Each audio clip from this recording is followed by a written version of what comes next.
कानों से भगवत चर्चा नहीं सुहाती। बस वो बात बताओ जिससे हमारी कामना की पूर्ति हो जाए। जो कहो हवन कर दें। ये हवन से, ये ताबीज बांधने से, ये घोड़े की नाल की अंगूठी पहनने से ये बुरा लगेगा सबको। कुछ नहीं होता, कुछ नहीं होने वाला। पापाचरण करो, पूरा एक टैंकर तेल चढ़ा दो शनि भगवान में, पर तुम्हारा नाश करेंगे। क्योंकि वो तेल से प्रसन्न नहीं होते, वो हरि के शरणागत से प्रसन्न होते। ये सब हरि के अनुचर हैं, सब हरि के अनुचर हैं।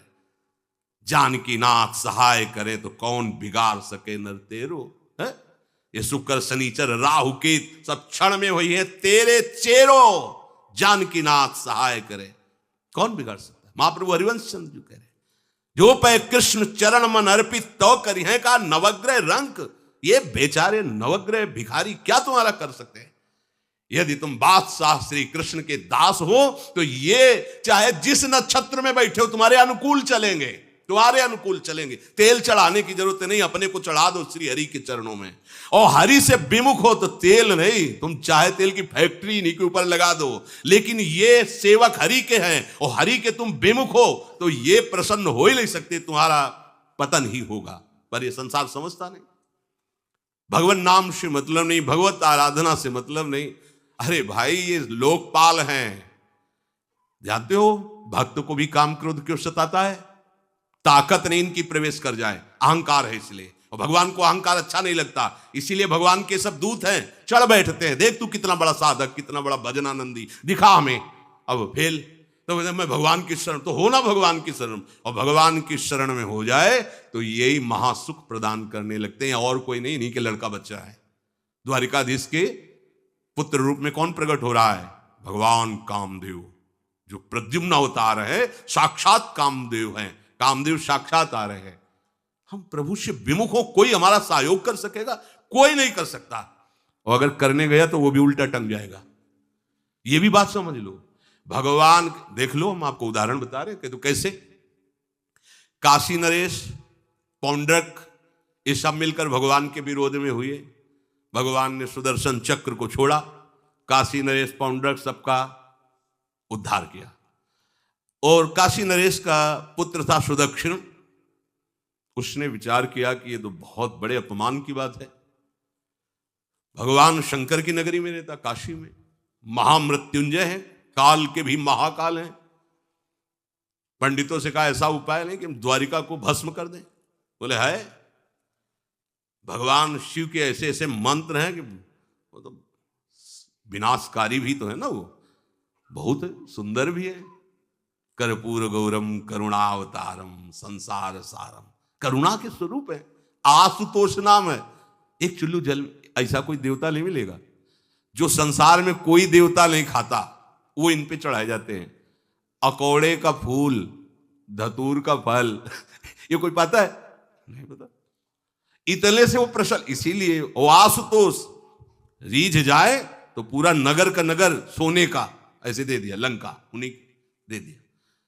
और अगर दृष्टि बदल जाए तो हनुमान जी बनकर पूंछ में आग लगा को उसी लंका को नाश कर। बड़े विचित्र है। हाँ है भगवान शंकर विनाशकारी, द्वारिका को भस्म कर सकते हैं। आराधना की सुदक्षिण ने बड़े बड़े विद्वान बुलाए, काशी तो विद्वानों की नगरी, और ब्राह्मणों की विद्वता तभी सार्थक है जब प्रभु में उसका समापन हो। विद्या कौन? जो भगवान से मिला दे। अविद्या कौन? जो अहंकार माया में लगा दे। तो उन विद्वानों की ये समझ में नहीं आया कि किसके विरोध में मुझे अनुष्ठान में बैठाना है। बैठ गए, अनुष्ठान शुरू किया, तो मंत्रों में ताकत तो है ही। भयंकर कृत्या प्रकट हुई, विश्व का विनाश करने की सामर्थ्य रखने वाली। मंत्रों के द्वारा उसे प्रेरित किया, जाओ द्वारिकापुरी को ही भस्म कर दो। और ये पता नहीं था कि द्वारिकापुरी ब्रह्मा की बनाई हुई नहीं है। सारी की सारी शक्तियां ब्रह्मा की बनाई हुई चीज पर बिगाड़ सकती हैं, लेकिन चिदानंद धाम में इनका तो प्रवेश नहीं। अब दूर से द्वारिका में दिखाई दिया, भयंकर ज्वाला में कृत्य आ रही।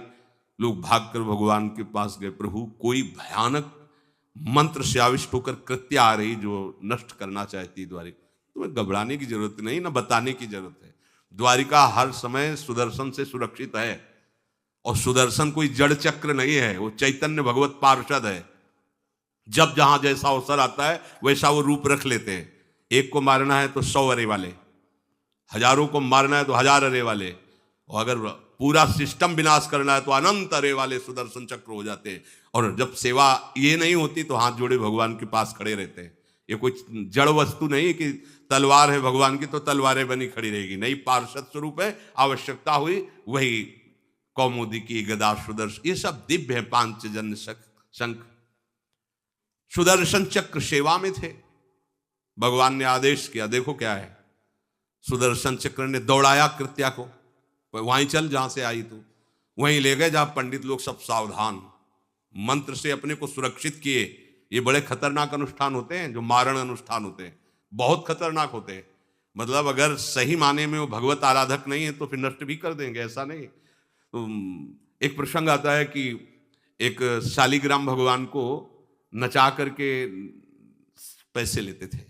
बहुत से लोग इकट्ठा हो गए, तो चमत्कार को देखने वाले संसारिक जन होते हैं, तो ऐसे शालिग्राम रखते, ऐसे करते, शालिग्राम ऐसे ऊपर उठते, ऐसे ऐसे ऐसे ऐसे नचाते, और लोग अरे देखो भगवान इनके इशारे से नाच रहे हैं। ऐसा एक भक्त तो उसी नगर में एकांत में भजन करते थे, बड़े कई शिष्य उनके थे, भिक्षा मांगने हो गए, उन्होंने देखा, आके गुरुजी से, उनका ऐसा भक्त कभी कर ही नहीं सकता। भगवान का भक्त अपने भगवान को प्रदर्शन नहीं बनाता, ये तो कोई तांत्रिक है, भक्त नहीं है। भक्ति की अलग संज्ञा होती है। ये कोई तंत्र सिद्ध आदमी है जो भक्ति का नाटक करके लोगों को ठग रहा है। बोले महाराज फिर आपको चलना चाहिए, क्योंकि हजारों लोग उससे प्रभावित हो रहे। बोले हम गए तो उसका सब बंद हो जाएगा, ये दुकान मकान। बोले चलो ना महाराज, बड़ा ऐश्वर्य जमा हो रहा था, लोग भेंट, वो गए, बस अंदर से नाम जप करते हुए जो खड़े हुए तो कुछ नहीं, कोई भी उसका मंत्र, वो आसपास दृष्टि डाला, कौन आया नया, उसी में देखे फटे पुराने कपड़े पहने, तेज से चमकते हुए भक्त। तो उनका तुम चले जाओ यहां से। तो उनका नहीं, हम चले जाने के लिए नहीं आए, हम आपको बताने आए, ये नाटक मत करो, अगर सही आराधना करो इनकी तो ये लोग क्या देंगे, ये तो परम पद दे देंगे, शालिग्राम भगवान है, आप भगवान का ऐसा प्रदर्शन करते हो। अब लोगों का विरोध शुरू हुआ, क्योंकि इतने बड़े संत जब बोल रहे तो सब लोग, अब उसको बहुत बुरा लगा कि हमारी तो सारी दुकान बंद हो गई। और एकांत में जाकर उसने मूठ का प्रयोग किया। ये मारण होता है मंत्रों से, एक खप्पर में आग जैसी जलती है, उसमें अभिषिक्त करके भेजा जाता है, और जिसके पास भेज दिया गया वो उल्टी में खून, शौच में खून, 2-4 जितना समय रखा गया उसके अनुसार मर जाएगा वो। पर ये साधारण लोगों के, भजनानंदियों के ऊपर नहीं, भजन वाले मत डरे। साप ताप रोग शोक, किसी का सांप भी आपको छू नहीं सकता, कोई ताप, कोई दोष, कोई रोग, कोई मारण, कोई मूठ, किसी के सामर्थ्य नहीं। राधा राधा राधा, जिनके चरणों में सुदर्शन चक्र बसता है वो है किशोरी जी, जो लाल जो हाथ में रखते हैं ना, श्री जी के चरण चिन्हों में सुदर्शन चक्र है। वो मूठ गई महात्मा की कुटिया के सामने, और बस जैसे मक्खियां भिनभिनाती ऐसी आवाज आई, बस वैसे नाच रही थी बात। तो वो डेहरी के पास आए और उनका, हमारी दृष्टि में भगवान की सिवा कोई नहीं, आप में भी भगवत शक्ति है, क्या आप ये नहीं समझते हैं कि निरपराध के लिए मारण किया गया है? हमारे में सामर्थ्य है, हम आपको अभी नष्ट कर सकते हैं। अरे भगवान के नाम में आप जाओ और उनको दंड दो। कोई मंत्र नहीं पड़े थे, मूठ वापस हुई और मुंह से खून, सोच से, उन्हीं के त्राहिमाम मच गया। फिर उनको लगा कि मुझे जाना चाहिए उसकी रक्षा के लिए, गए, भगवान नाम स्पर्श करते हुए ऐसे माथे पे हाथ, सब शांत हो गया। बोले अब अवसर हम दे रहे हैं, अब नाम जप कर लो, नाटक बंद करो। उस चरणों में गिरा, उसी दिन शिष्य बन गया। तो सुदर्शन चक्र ने कृत्या को नष्ट नहीं किया, वहां द्वारिका में दौड़ाया। जब काशी पहुंची, काशी भगवान विश्वनाथ जी के त्रिशूल में बसी हुई है और शिव की दृष्टि से सुरक्षित है। जो वहां श्रद्धा पूर्वक वास करे उसका मोक्ष अनिवार्य है, तारक मंत्र देकर शिव करते हैं। पर उस कृत्या को सुदर्शन ने नष्ट किया, और जितने ब्राह्मण थे सबका राधे राधे, और पूरी काशी में आग लगा दी। तो विश्वनाथ जी मुस्कुराए, नाराज थोड़ी, क्योंकि विश्वनाथ जी ने कह दिया था यदि ब्राह्मण विरोधी कोई है तो हमारा ये मारण काम कर जाएगा। उनको ये समझ में नहीं आया कि नमो ब्रह्मणे देवाय भगवान का नाम है, वो जानते थे।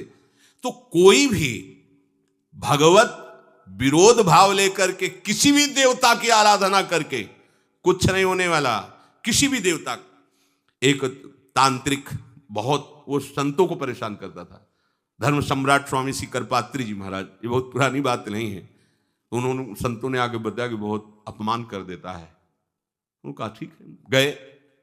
हाँ भाई शुरू हो जाओ, तुम जितना तुम्हारे पास तंत्र है, हम एक भी मंत्र नहीं बोलेंगे, दंड लिए हुए हम एक भी मंत्र नहीं बोले, हम केवल खड़े हैं, तुम प्रयोग करो। वो जो उसके तंत्र के प्रयोग, नारायण नारायण नारायण नारायण, कुछ नहीं। बोले अब हम प्रयोग करें, तो उठा साष्टांग दंडोत हुआ। बोले आप धर्म सम्राट करपात्री जी हैं क्या? क्योंकि इतनी सामर्थ्य केवल उन्हीं में है जो मुझे रोक सके दूसरे। बोले बंद कर दो, दोबारा शिकायत नहीं आनी चाहिए हमारे पास। तंत्रों में बड़ी सामर्थ्य होती है, लेकिन भगवान में अनंत सामर्थ्य होती है, अनंत सामर्थ्य होती है। इसलिए हमें कभी भी प्रभु से विमुख होकर कोई भी देवता बचा लेगा ऐसा सोचना भी नहीं, कि हम किसी की आराधना करके, ऐसा नहीं, वही आपको नष्ट कर देगा। भरत जी को, जड़ भरत जी को पकड़ ले गए जो चोर लोग थे, दस्यु लोग। उन्होंने देवी जी को कहा, बड़ा भ्रम है यार, वो जगत माता है, अम्मा है सारे जगत की, और बकरे की बलि दे लेते। उनका बच्चा बकरा नहीं हुआ क्या? जब जगन माता है, जगदम्बा है, जगद अम्बा है वो, तो क्या ये छोटे छोटे जीवों को जो बलि देते हैं, क्या उनको ये पता नहीं कि ये उनकी अम्मा है? उनके सामने काट रहे हो, मां तुम उनसे प्रसन्न होगी। काट लो, अभी अवसर आएगा तब तुम्हें पता चलेगा। अब वो जो पकड़ के लाया गया था मनुष्य बलि के लिए, तो वो दस्युराज, बाजार सी लगी थी, उत्सव मनाया गया। उसे कहा गया था जो मनावे सो खाओ, तो जहां जाता अच्छे अच्छे पदार्थ खाता। तो दुकान वाले ने खा ले, थोड़ी देर बाद गड़ासा चले गए। बोले क्यों? तो बोले तुम्हें पता नहीं क्या? बोले नहीं। बोले बलि के लिए लाए गए हो। अब तो जलेबी मुंह की मुंह में रह गई। इसके बाद गड़ासा चले, आसपास देखा तो रक्षक इधर उधर थे, भाग लिया। अब रक्षकों ने देखा कि वो तो आई नहीं। अब उनको बड़ा भय लगा। अब वहां कोई फोटो थोड़ी खींची गई थी कि बलि किसकी चढ़ानी है। अब वो भागे, महाराज बैठे थे पद्मासन में, जड़ भरत जी ब्रह्माकार वृत्ति, इन्हीं को पकड़ ले गए। बढ़िया तगड़ा तंदुरुस्त है। और दस्युराज ने कहा बलि का जो वो लाया गया, हाँ महाराज, अष्ट देख के प्रसन्न हो गया। तेजो में हष्ट पुष्ट ब्रह्माकार वृत्ति इनकी। बोले स्नान करवाओ। सालों से स्नान नहीं हुआ, तो को उपटन लगा के स्नान कराया। खीर पुआ रबड़ी रसगुल्ला सामने भोग लगाओ, दबा के खूब खीर पूरी रबड़ी पाई। अब वो तो भगवान के प्रेमी भक्त है, ब्रह्माकार स्वरूप है, अपने स्वरूप में स्थित है। इसके बाद तिलक लगाया। बोले गर्दन झुका। भरत जी अंदर से कह रहे खीर खाया ना, अब गर्दन भी झुका, गर्दन भी कटेगी। भक्त की गर्दन यदि श्रद्धा से झुके तो ठीक, अगर जबरदस्ती से झुका दिया तो तुम झुकाने लायक नहीं रह जाओगे, भी ध्यान रखना। क्योंकि ये गर्दन अब गर्दन नहीं, ये किसी और की शान बन चुकी है। भक्त की गर्दन किसी की शान है, और वो उनकी शान है जो सबकी जान है। देवी जी की मूर्ति में आग लग गई, दाह शक्ति पैदा हो गई। जे ही जड़ भरत जी का शरीर ऐसे किया, फाड़ करके मूर्ति भद्रकाली प्रकट हो गई। और जो गड़ासा काटने, उसी को उठाया, काट काट के उन्हें दस्युराज से लेकर समस्त सांप को काट करके खून की होली खेल दी। भरत जी ने देखा जब कोई काटने वाला नहीं है, तो बोले ठीक है, अब चलो पचाने के लिए टहलते हैं थोड़ा, खीर पुआ खाया, चल दिए, कोई रोक। देवी जी से एक बार भी लिखा कि मां बड़ी कृपा है। जो भगवान का भक्त है वो दूसरे की कृपा भी नहीं मना सकता। नहीं, एक बार भी मुड़कर ऐसा प्रसंग नहीं आया कि देवी जी के देख बड़ी रक्षा कर, कुछ नहीं। प्राण जाने पर कोई भय नहीं, रक्षा होने पर किसी की स्तुति नहीं, अपने मंगल विधान। हरि आश्रय, सत्संग हरि आश्रय देता है, बहुत बड़ा बल हरि है, मान लो। एक दिन आपसे कह रहे थे कि जब आपने देखा नहीं उनको, उनसे बात नहीं हुई, और आप उनके जनों से बात सुनकर उनकी तरफ चल पड़े, इस बात से हरि आपके ऋणी हो जाते हैं। भगवान इसी बात से ऋणी हो जाते हैं। बस ये बात आप हृदय में बैठा लीजिए। जैसे लोग प्रश्न करते हैं ना कि हमने भगवान को देखा नहीं, भगवान को हम कैसे, किसी की बात तो मान लो ना। आप मान लो, वो तो आपके अंदर भी बैठे हुए हैं, वो आपको इतना प्यार देने लगेंगे, जहां कोई सहायक नहीं होगा वहां हरि आपको दिखाई देंगे। देख लेना, बिगड़ी ऐसे क्षण में बन जाती है, ऐसा लगता है गला कटा तो वो तलवार गले तक आएगी, हार बनकर सुगंधित फूल बन जाएगी।